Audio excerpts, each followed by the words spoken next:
Mazmur 119 ayat yang ke-67. Sama-sama kita baca ya.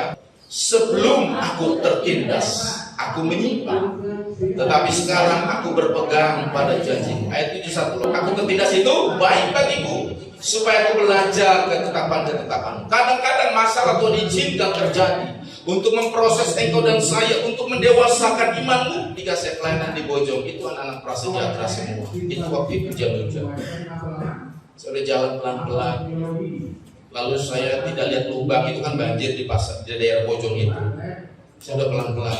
Saudara tahu kan daerah Bojong itu banyak kontainer keluar masuk. Lalu saya terjatuh di situ. Terjatuh. Lalu di belakang saya ada kontainer, depan ada kontainer. Saya teriak Tuhan. Iblis bilang, mana Tuhan? Katanya habis pelayanan harusnya kau dilindungi dong, ditolong dong.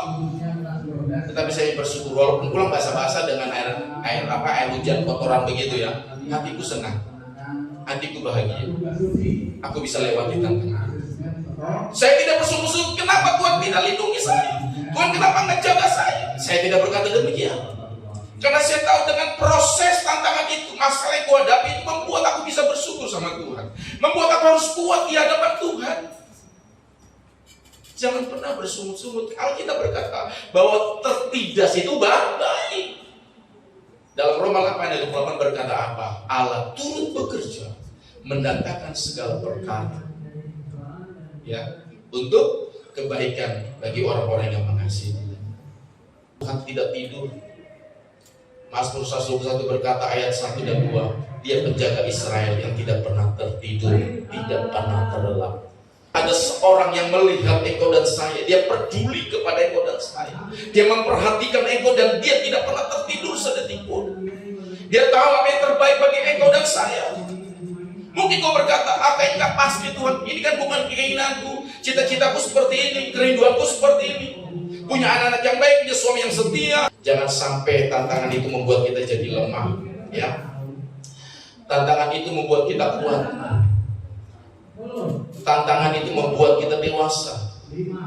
Tantangan itu membuat kita matang dalam iman. Tapi kadang-kadang kita diperhadapkan dengan banyak hal. Mazmur 53 ayat yang ke-23 berkata apa? Serahkanlah segala kekhawatiranmu kepada Tuhan, sebab Dia memelihara kamu. Matius pasal yang ke-6 ayat 25. Jangan kamu khawatir. Lihat burung-burung di udara. Dia pelihara. Dia tidak menabur, dia tidak menanam. Engkau dan saya lebih dari burung-burung itu. Lihat bunga bakung yang begitu indah. Tuhan dandani dengan luar biasa. Siapa saudara dan saya lebih dari bunga bakung, lebih dari burung itu. Kenapa kita harus khawatir? Jadi kalau ada rasa khawatir, kita berkata dalam nama Yesus, khawatir ini, khawatir itu dipatahkan. Amin. Jangan putus asa, saudara. Masih ada Yesus menolong engkau dan saya. Ya. Masih ada Tuhan yang siap membela engkau dan saya dalam kegelisahan itu, dalam kecemasan. Tembok Yeriko yang tebalnya itu 8 meter, tingginya hampir 20 meter, itu rata hancur dengan puji-pujian umat Israel. Ya, keliling doang nyanyi-nyanyi, trompetnya dinyanyikan, gendang dibunyikan, mereka menari melompat. Orang Yeriko bilang, ini orang gila, ini orang Israel, ngapain dia siang-siang sampai sore nari-nari nyanyi-nyanyi, ya kan? Tapi lihat, ketika mereka bersorak-sorai, tembok Yeriko hancur rata. Tembok Yeriko itu bicara juga masalah pergumulan. Di tengah-tengah pujian ada kuasa Tuhan. Mazmur 22 ayat yang keempat. Dia bertahta di tengah-tengah pujian. Karena ketika kau galau atau cemas, memuji Tuhanlah, memuliakan Tuhan. Rasa khawatir ini jangan sampai membuat engkau tidak percaya Tuhan. Yang kedua, rasa takut. Goliat ketakutan. Kita baca dalam Yesaya 41 ayat 10. Saya bacakan bagi kita sekalian. Janganlah takut sebab aku menyertai engkau. Janganlah bimbang sebab aku ini Allahmu.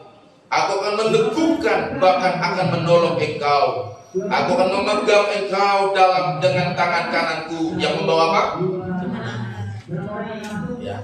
Kita lebih dari pemenang. Mungkin hari ini kau merasa terpuruk. Mungkin hari ini terasa engkau dijolimi. Mungkin hari ini kau terasa seperti dari Tuhan, Dia akan menyertai, memegang engkau dengan tangan kanan yang membawa ke kemenangan. Kadang-kadang rasa takut itu melebihi apa yang kita takutkan. Itu membuat kita tidak percaya sama Tuhan. Sebab di dalam Alkitab saya menemukan dari Kejadian sampai Wahyu 366 kali kata jangan takut. Percaya, kalau kau serahkan ketakutanmu sama Tuhan, Tuhan memberikan engkau kemenangan. Tuhan tidak menjanjikan kita kegagalan. Yeremia 9 ayat 11 bunyinya apa? Aku mengetahui rancangan aku tentang kamu, yaitu rancangan masa depan yang penuh harapan. Tapi ayat 12 ini tidak dibaca. Kunci dari ayat 11 itu, ayat 12-13. Jika kamu sungguh-sungguh berdoa, jika kamu sungguh-sungguh menanyakan aku dengan segenap hatimu, baru ayat 11 terjadi. Rancangan Tuhan bagi hidup kita bukan kecelakaan, bukan gagal. Rancangan Tuhan sebelum dunia dijadikan buat engkau dan saya adalah masa depan yang penuh harapan. Setelah rasa takut, rasa apa lagi? Mungkin kita marah, gak ada angin, gak ada hujan, marah-marah. Hatimu itu bukan pasar, hatimu itu bait Allah. Amin. Hatimu itu bukan sarang penyamun loh, tapi hatimu itu bait Allah. 1 Korintus 6 ayat 18. Tidak tahukah kamu bahwa tubuhmu adalah bait Allah? Kita boleh marah, tapi jangan sampai matahari terbenam. Itu Efesus pasal yang keempat ayat 26 sampai 27. Orang yang suka marah itu bodoh loh. Astro 37 ayat 8. Orang yang suka marah-marah, tapi orang yang peramah itu beda. Kenapa Kain bisa membunuh Habil adiknya? Karena hatinya marah, kesel. Tuhan bilang sama Kain, Kain, kenapa kau marah? Kenapa hatimu kesel? Awas, dosa sudah mengintip. Kain gak dengar. Dek, kita jalan yuk dek, keramat Paulnya didongkol nih. Adiknya jalan depan diketok, malu ya kan, mati. Ngeri ya. Hati-hati teman-teman ya. Mungkin ada yang bikin kamu kesel, kecewain kamu. Tetaplah sukacita.